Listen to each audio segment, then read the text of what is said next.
Hello మా మనకి ICC champions ట్రోఫీకి సంబంధించి ఇండియా స్క్వాడ్ని అనౌన్స్ చేశారు కదా. మరి మనం అందరం అనుకుంటుంది ఏంది, అరే మన టీం ఎక్సలెంట్గా ఉందిరా, ట్రోఫీ కొట్టేస్తారా అని చెప్పేసి అందరం అనుకుంటున్నాం కదా.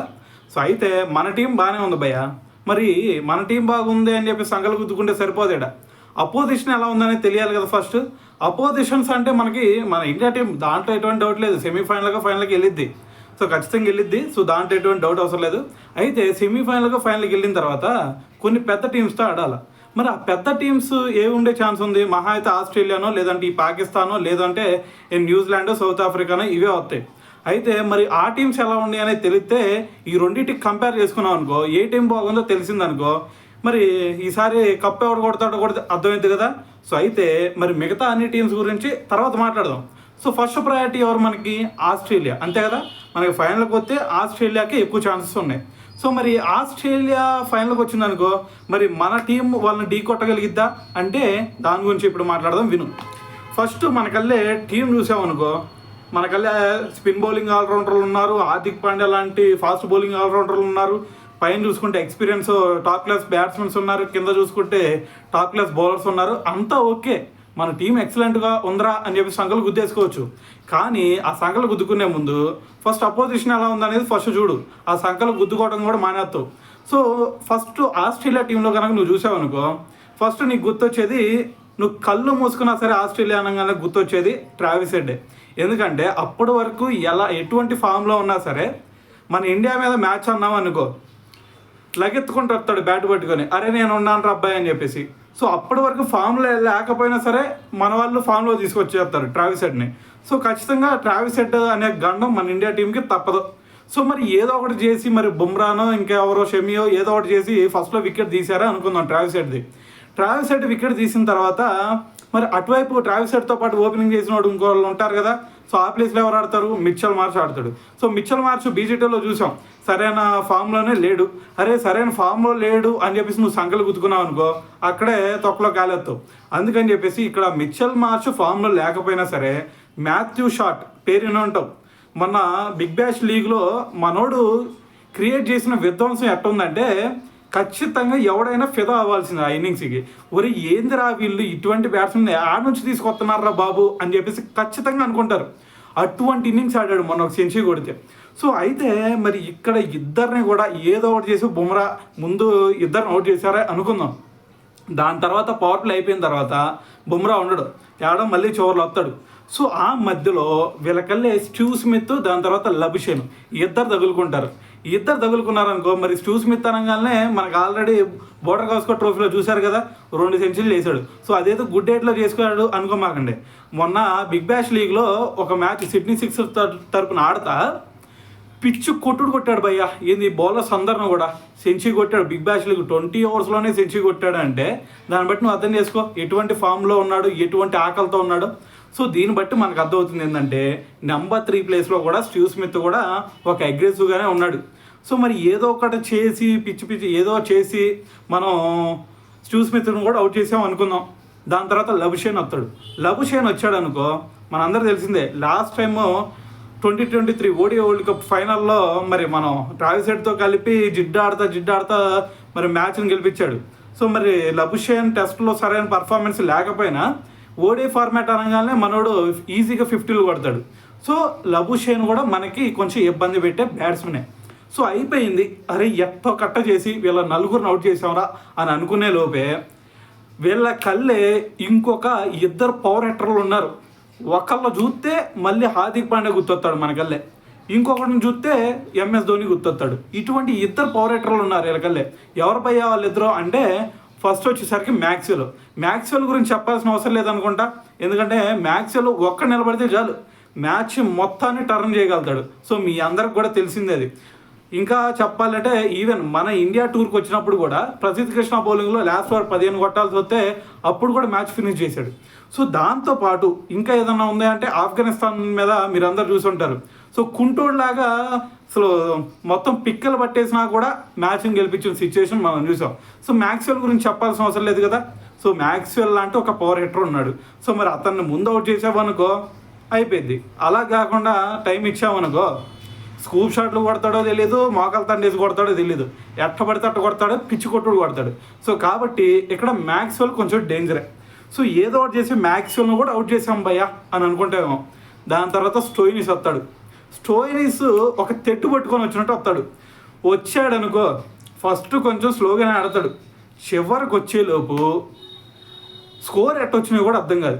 సో సిక్స్లు కూడా ఈజీగా చిన్నపిల్లడు బౌలింగ్ అయితే ఎట్ట కొడతాడో అట్ట కొడతాడు అనమాట సిక్స్లు. సో కాబట్టి మ్యాక్స్వెల్ని అవుట్ చేసామని సంబరపడి సరిపోదు, స్టోయినిస్ను కూడా అవుట్ చేయాలి. సో పైన వాళ్ళని అవుట్ చేయడానికే చచ్చిపోయాం భయ్యా, మరి కింద వాళ్ళని ఏళ్ళనట్ట అంటే సో మరి ఇటువంటి ఒక పవర్ హిట్టర్స్ వీళ్ళకల్లే ఉన్నారు మరి. సో వీళ్ళిద్దరు కూడా అవుట్ చేస్తేనే మనకి కొంచెం ఛాన్స్ ఉండిద్ది. సో వీళ్ళిద్దరూ ఓకే ఏదో ఒకటి అయిపోయింది. ఇంకా వీళ్ళిద్దరు కూడా అవుట్ చేసిన తర్వాత ఇంకా బ్యాట్స్మెన్స్ ఉన్నారంటే అలెక్స్ క్యారీ ఉన్నాడు. సో మరి అలెక్స్ క్యారీ విషయంలోకి వస్తే మన బోర్డర్ గవాస్కర్ ట్రోఫీలో మరి మంచి ఫామ్లోనే ఉన్నాడు. సో మరి ఏదన్నా స్ట్రగుల్ అవుతున్నాడే అనుకో, సో మరి అలెక్స్ క్యారీ 4లు ఈజీగా కొడతాడు, 6లు అంటే కొంచెం కష్టం అనుకోండి, అంత ఈజీగా రావు. సో మరి అలెక్స్ క్యారీ 4లతో మ్యాచ్ను ముందుకు తీసుకెళ్తాడు. అలా కాకుండా మరి అలెక్స్ క్యారీకి ఏదన్నా ఇంజూర్ అయిందనుకో ఆ ప్లేస్లో ఎవరు వస్తారు తెలుసా? జోష్ ఇంగ్లీష్ వస్తాడు. ఇంగ్లీష్ వచ్చాడు అనుకో ఇంకొక పవర్ హిట్టర్ వీళ్ళకెళ్ళి వస్తాడు. ఏంది ఇక్కడికే మనం మ్యాక్స్వెల్ని స్టోయినిస్ని అవుట్ చేయలేక వస్తుంటే మళ్ళీ మనోడు వస్తాడు. సో జోష్ ఇంగ్లీష్ వచ్చాడు అనుకో మనోడు కూడా పవర్ హిట్టింగే. సో మీ అందరు తెలిసిందే. సో వీళ్ళ బ్యాటింగ్ ఆర్డర్ చూసుకుంటే ఎక్స్ట్రాడినరీగా ఉంది, అవునా కదా? పైన ఇద్దరు కష్టపడి అవుట్ చేసిన, మధ్యలో ఆ జిడ్డు బ్యాట్స్మెన్లు ఇద్దరు ఉంటారు, మళ్ళీ చివరిలో పవర్ హిట్టర్లు ఉంటారు, అదిగాక మళ్ళీ వీళ్ళతోడు ఒక వికెట్ కీపరు, దాని తర్వాత వచ్చేసరికి ప్యాట్ కమిన్స్. ప్యాట్ కమిన్స్ గురించి మీ అందరు తెలిసిందే కదా. ప్యాట్ కమిన్స్ అటువైపు ఎవడన్నా కొడుతున్నాడు అనుకో, అరే అబ్బాయి నేను నీకు సపోర్ట్ చేస్తారా అని చెప్పేసి అంతే వికెట్లో నిలబడతాడు. సో తెలిసిందే కదా మనందరికీ, అప్పుడు ఆఫ్ఘనిస్తాన్ మీద మ్యాచ్లో కూడా చూసాం కదా. సో వీళ్ళకల్లే అరే అబ్బాయి నేను కూడా నీకు తోడు అందిస్తారా స్కోర్కి అని చెప్పేసి ప్యాట్ కమిన్స్ నిలబడతాడు. సో ఓకే ప్యాట్ కమిన్స్ని కూడా అవుట్ చేసావు అనుకుందాం. ప్యాట్ కమిన్స్ని అవుట్ చేసిన తర్వాత మనకి స్టార్క్ వస్తాడు. స్టార్క్ ఒరే బాబు నువ్వు బౌలర్ కదరా అంటే నేను బౌలర్ కాదు నేను ఆల్రౌండర్ అని చెప్పేసి వస్తాడు. సో స్టార్క్ కూడా నిలబడ్డాడు అంటే 4లు 6లు కూడా కొడతాడు. సో మరి వీళ్ళ కల్లే 9th ప్లేస్ వరకు బ్యాటింగ్ ఆర్డర్ ఉంది. సో మనకల్లే 8th ప్లేస్ వరకే అనుకోవచ్చు. వీళ్ళకల్లే 9 మెంబర్స్ ఉన్నారు బ్యాటింగ్ చేయగలిగే ఎబిలిటీ ఉన్న. సో వీళ్ళని కూడా అవుట్ చేసామంటే దాని తర్వాత మీ అందరూ తెలుసు ఆడమ్ జాంపా హ్యాజల్వుడ్. సో వీళ్ళిద్దరు కూడా బ్యాటింగ్ చేస్తారనమాట. సో మీ అందరూ తెలిసింది వీళ్ళిద్దరూ పవర్ హిట్టింగ్ చేయలేకపోవచ్చు కానీ వికెట్ను మాత్రం ఆపగలుగుతారు. సో వీళ్ళకల్లే బ్యాటింగ్కి కొదవలేదని చెప్పాలా, ఓకేనా? సో మనకల్లే కొదవలేదు బ్యాటింగ్కి, వీళ్ళకల్లే కూడా బ్యాటింగ్కి కొదవలేదు. సో వీళ్ళకల్లే ఇద్దరు పవర్ హిట్టర్స్ ఉన్నారు, ఇద్దరు జిడ్డు బ్యాట్స్మెన్లు ఉన్నారు, పైన చూసుకుంటే అగ్రెసివ్గా ఆడేవాళ్ళు కనిపిస్తున్నారు. సో మరి టీం మాత్రం ఎక్సలెంట్ కదా. సో ఇది ఓకే. మరి బౌలింగ్ ఎట్టుంది భయ్యా అంటే బౌలింగ్లో మీ అందరూ తెలుసు స్టార్క్ గనక చెయ్యి తిరిగిందా ఆ రోజు ఎవడు వచ్చినా స్టార్క్ ఆపలేడు. ఒరే బాబు నీకు దండం పెడతా నువ్వు పక్క పోరా అని చెప్పేసి అనే అంతవరకు కూడా బయటికి వెళ్ళడం. సో స్టార్కి ఏదన్నా ఇంజూర్ అయితే తప్ప దాని తర్వాత స్టార్కి ఏదన్నా చెయ్యి గనక సాగింది అంటే ఇంకా ఇండియా టీం వరుస పెట్టి కొలాప్స్ అయ్యింది. సో దాంట్లో ఎటువంటి డౌట్ లేదు. ఒకవేళ మీకు దీనికి క్లారిఫికేషన్ కావాలి అంటే మీరు అంతకుముందు ఫైనల్లో ఏం జరిగింది, కేకేఆర్ తరఫున ఆడేటప్పుడు ఫైనల్లో సెమీఫైనల్లో ఎటువంటి విధ్వంసం క్రియేట్ చేశాడు అనేది ఒక్కసారి బొమ్మ వెనక్కి వేసుకోండి. దీన్ని బట్టి మీకు అర్థమైపోయింది. స్టార్క్ స్కోర్ ఎత్తాడు కాదనట్లా, స్కోర్తో పాటు వికెట్లు కూడా ఎత్తాడు, అది మీరు అర్థం చేసుకోవాలి. సో మరి స్టార్క్ ఓకే భయ్యా కొంచెం పేస్ వేస్తాడు, 140 145 వేస్తాడు, మరి స్కోర్ కూడా కొట్టాం వికెట్లు ఇచ్చాం సరే ఒకడు ఓకే మరి పక్కన పెట్టేద్దాం అంటే హ్యాజల్వుడ్ ఉంటాడు.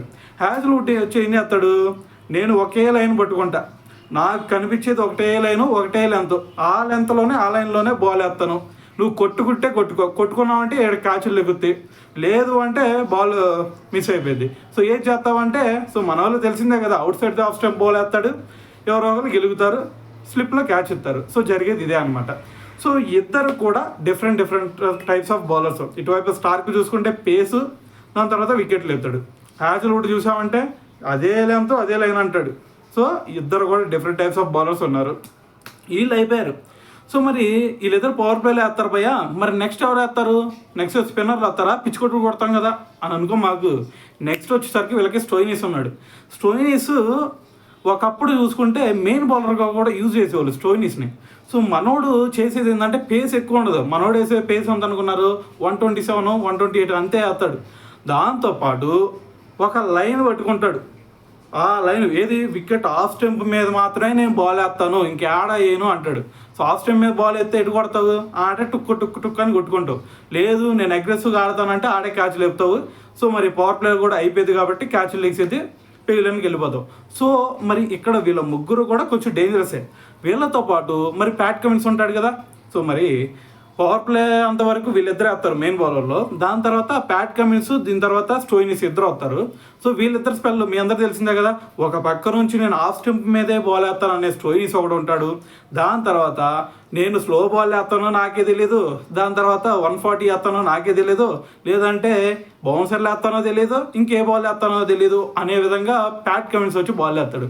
ప్యాట్ కమిన్స్ పెట్టే ఒక ఫీలింగ్ సెట్టింగ్ ఉండిద్ది భయ.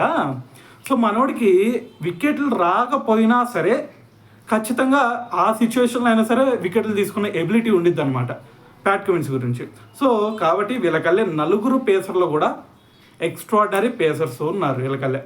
సో మరి దీని తర్వాత మరి వీళ్ళిద్దరు స్పెల్ అయిపోయింది అనుకుందాం. మరి ఇంకా స్పిన్నర్లు ఎవరు ఉన్నారంటే, స్పిన్నర్లో వచ్చేసరికి యాడమ్ జాంపా కొడతాం ఈజీయే, జాంపాని కొడతాం ఈజీయే. దాని తర్వాత అది ఎక్కడ లెగ్సిద్దో తెలీదు, ఎడ్జ్ తగిలి లెగ్సిద్దో లేదు తెలీదు, దాని తర్వాత 6 లైన్కి వెళ్ళిద్దో తెలీదు. సో ఇటువంటి డిఫరెంట్ టైప్స్ ఆఫ్ బౌలర్స్ ఉన్నారు బయ్యాలకల్లే. అంటే 4 టాప్ క్లాస్ పేసర్లు ఉన్నారు, ఒక టాప్ క్లాసు స్పిన్నర్ ఉన్నాడు. సో వీళ్ళందరూ కాదు, మధ్యలో వీళ్ళు ఎవరో ఒకరిని కొట్టారు, పిచ్చి కొట్టారు అనుకుందాం. దాని తర్వాత వీళ్ళకల్లా ట్రావిస్ హెడ్ చేత అయినా బౌలింగ్ వేపిస్తాడు, లేదు అంటే లభిషన్ అయినా తీసుకొచ్చి బౌలింగ్ వేపిస్తాడు. వీళ్ళందరూ కాదురా అంటే ట్రావిస్ హెడ్ మనకి ఇంకా మిచ్చల్ మార్ష్ చేత కూడా బౌలింగ్ వేపిస్తారు. సో వీళ్ళకల్లే ఇంకా మర్చిపోయా, మ్యాక్సీ ఉన్నాడు కదా వీళ్ళకల్లే స్పిన్నర్లో. సో ఇక్కడ Adam Zampa, maxi, Travis head, so 3 స్పిన్నర్లు అయిపోయారు కదా. ఇంకా కావాలంటే లబుషేన్ వస్తాడు. సో 4 స్పిన్నర్లు, 4 బౌలర్లు. సో మరి ఇంత స్ట్రాంగ్గా ఉంటే మనం ఇప్పుడే సంకలు గుర్తుకుంటే సరిపోదు బాబాయ్, వెయిట్ చేయండి. సో వీళ్ళ టీం చూసుకుంటే పర్ఫెక్ట్ టీం ఉంది. ఈ టీంని కనుక మనం ఢీ కొట్టగలిగితే కళ్ళు మూసుకొని చెప్పొచ్చు ఈసారి ఛాంపియన్స్ ట్రోఫీ మందెరా అని చెప్పేసి. అయితే ఇదంతా ఓకే, ఆస్ట్రేలియాని ఢీ కొడితే అయిపోద్దా అంటే మరి మిగతా టీమ్స్ ఏంది, మరి సౌత్ ఆఫ్రికా వాళ్ళకల్లే కాటేరమ్మ కొడుకున్నాడు కదా, మరి వాళ్ళ సంగతి ఏందో భయ అంటే వాళ్ళ గురించి నెక్స్ట్ వీడియోలో మాట్లాడదాం, ఓకేనా. ప్రస్తుతానికైతే మనకి ఫస్ట్ అపోజిషన్గా ఉన్నది ఆస్ట్రేలియా, దీని గురించి అయితే మాట్లాడాం. సో మరి దీని గురించి ఇంకా మరి వీళ్ళకల్లే ఇంకా 15 మెంబర్స్ స్క్వాడ్ ఉన్నారు కదా, మరి వాళ్ళు ఎవరెవరు ఉన్నారు భయ అంటే వాళ్ళకల్లే చూడు, మిచ్చల్ మార్ష్ సరైన ఫామ్లో లేకపోతే మ్యాథ్యూ షాట్ వస్తాడు. దాని తర్వాత అలెక్స్ క్యారీ సరైన ఫామ్లో లేకపోతే జోష్ ఇంగ్లీష్ వస్తాడు. జోష్ ఇంగ్లీష్కి ఇంకోటి ఏంటి అంటే మిడిల్ లైన్ ఆడగలుగుతాడు, పైన ఓపెనింగ్ చేయగలుగుతాడు, సో వికెట్ కీపింగ్ ఏం చేయగలుగుతాడు, ఏదైనా చేయగలుగుతాడు, మల్టీ స్కిల్డ్.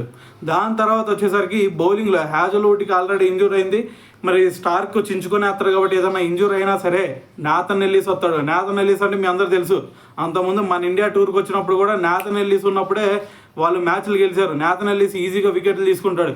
సో దాని గురించి మీ అందరికీ తెలిసిందే, మళ్ళీ చెప్పాల్సిన అవసరమే లేదు. సో ఇక్కడికి ఎంతమంది అయ్యారు, సెట్ అయ్యారు కదా. సో మరి వీళ్ళ టీం చూసుకుంటే ఈ విధంగా ఉందన్నమాట. సో మరి వీళ్ళ మీద మనం గెలుస్తామా?